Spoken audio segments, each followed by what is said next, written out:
पनि वालामा चाहिँ टङ्को कहाँ भएको पछिबाट पनि यसरी राम्ररी मिलेर गरेर खानु ल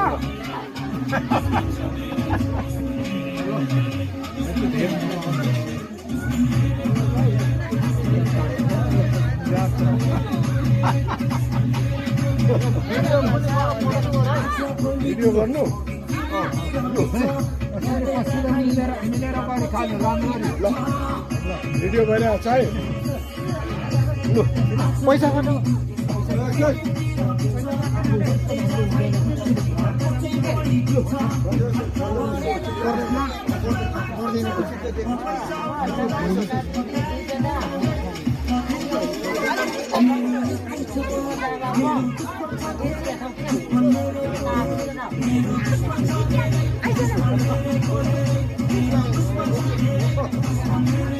Ôi,